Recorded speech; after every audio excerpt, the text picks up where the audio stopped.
Hello everyone, it's Matthew again.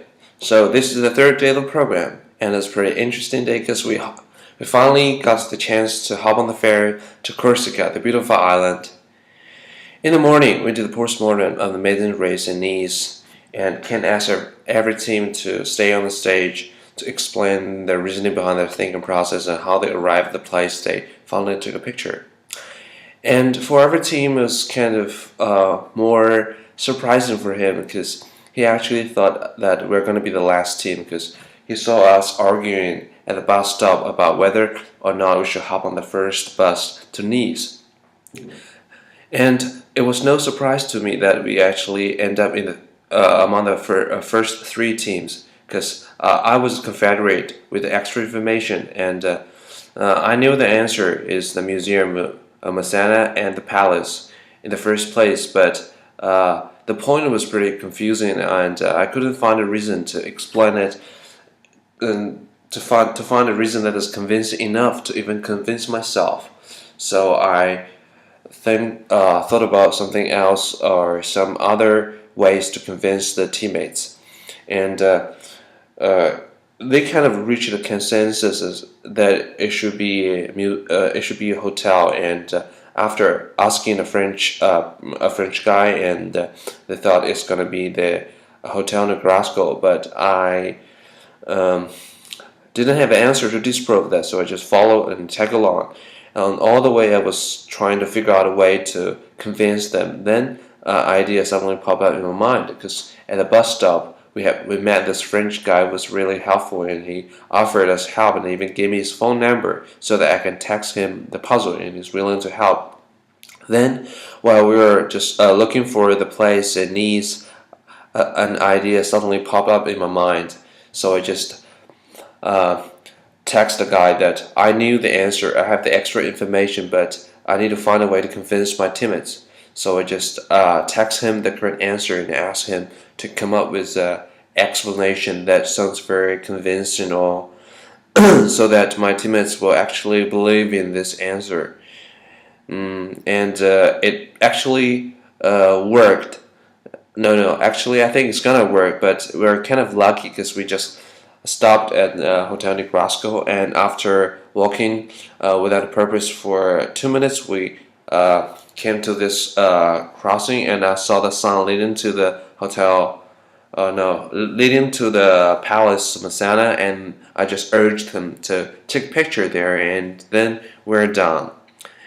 And another thing, the lesson from this amazing race, the postmodern thing, is that everybody has a different thinking process, and it's very important that you try to convince others to stick with you.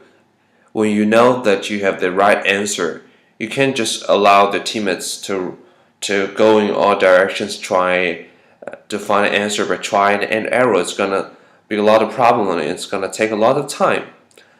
All right. So the second point we learned today is confirmation bias, which is explained to us through the example of Dr. House and Dr. Sebastian uh, Charles. Yeah, Charles. And so Dr. Sebastian Charles is a volunteer doctor who does work in Africa in curing TB, and somehow he got this disease which looks like TB, and he came to Dr. House for confirmation. And uh, Dr. House is kind of jealous or just pissed off by the achievements of Dr. Charles, and they kind of see the disease in a different lights. So Dr. House believes it's not TB, and Dr. Charles, who has been working with TB patients for such a long time, thought it cannot be anything but TB. So they started seeing the symptoms in different lights, and the symptoms chosen by them reaffirms their own diagnosis. So this is a very classical example of confirmation bias, which in which we just choose to select out the evidence that is going to support our perspective, or argument and totally leave out the rest of the information and therefore ignoring the bigger picture.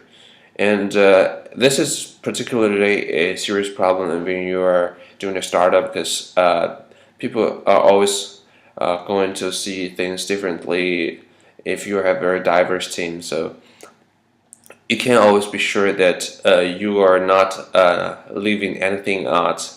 You are seeing the whole picture all the time. So it's very important to stay open to conversation and just listen to what others have to say about the same thing.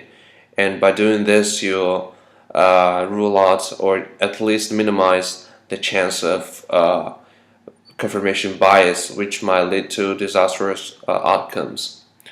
Okay, and the third thing is the third thing we learned today is that the two reasons behind consumer activity are greed and fear. So consumers buy products for reasons of either fear or greed, and there are different strategies if you want to promote your product to them.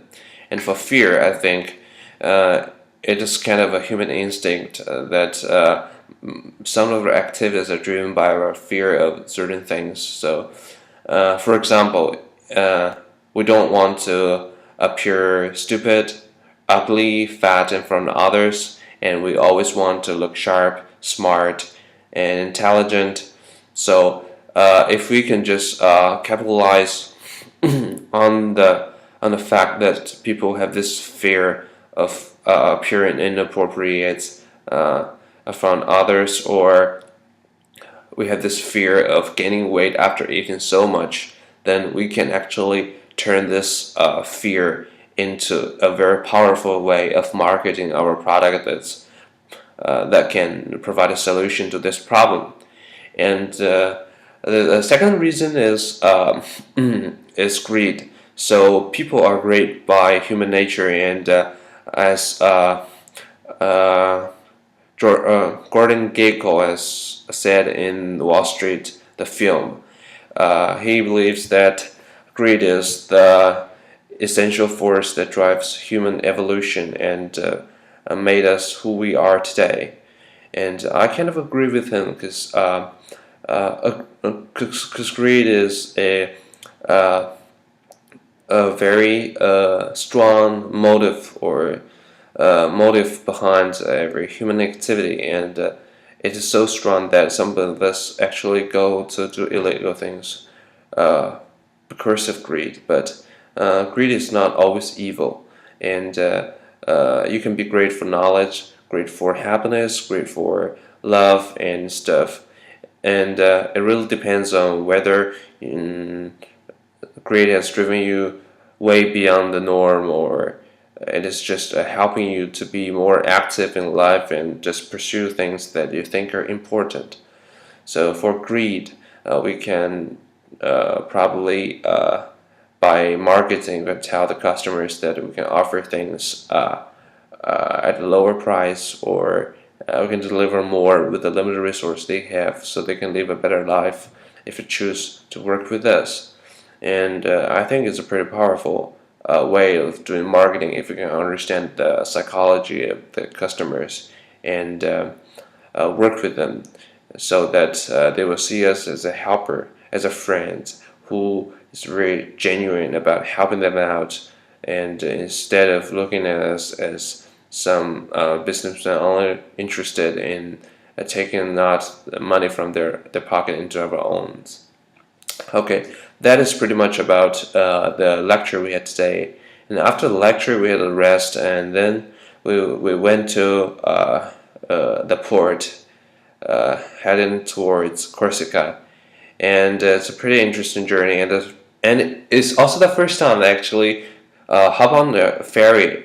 And it's a pretty large boat, and there is even a garage there, so that people can just drive their own cars in the island of Corsica and in France. So we were sitting on the fifth floor, and because we don't have the cabin beds, so most of us were either not sleeping at all, or we were sleeping in chairs and the feeling of sitting in the ferry is very interesting and a kind of new experience for me because it's shaking all the time and it really feels like there are earthquakes all the time, or you feel you are in a train. And after talking to friends for a couple of like for less than an hour, I feel kind of tired, so I went to this Pullman cabin and took a couch.